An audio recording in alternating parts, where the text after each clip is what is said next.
Hi all. I attended EJEC Res in London, where Introversion, the company behind games like Prison Architect, Defcon, and Uplink, had a room to themselves. I met Mark Morris, Introversion's business leadership.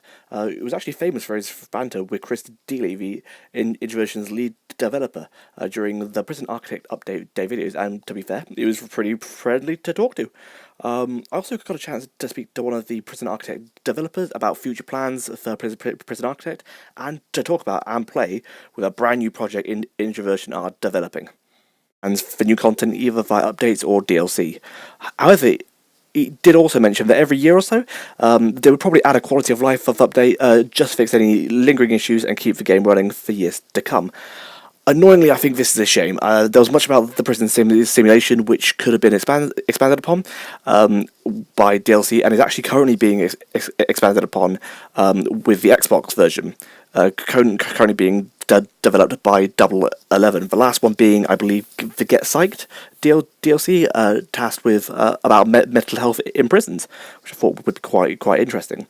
Now, although I'm disappointed, I'm not too shocked. Chris Dealey in the Prison Architect update videos mentioned about project fatigue and that his team and Introversion as a whole was feeling, and I get this, especially as Introversion has been on the tight early access schedule, releasing updates every month since about 2012. Although this was disappointing, EGX Res was the first time Introversion showed a version of Orders of Magnitude, a game similar to the recently released Surviving Mars, but orders of magnitude bigger? Sorry, I couldn't resist.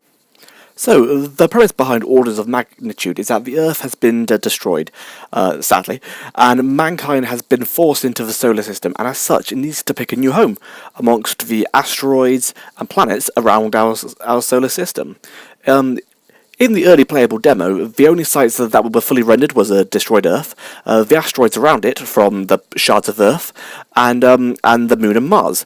However, by going through the locations, I was able to see all the planets in the solar system, as well as a low polygon Pluto, which I think we can all agree is still a planet. Screw you, International Astronomical Union, Pluto was my favourite!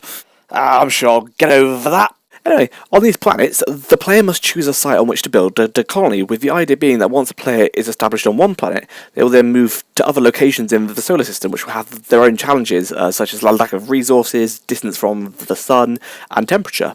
The build I played on was very much in the early alpha stage, with one building which was the, I believe, drone factory, literally being represented by just a grey cylinder. And with most of the planets only having a low polygon version, just like a blob.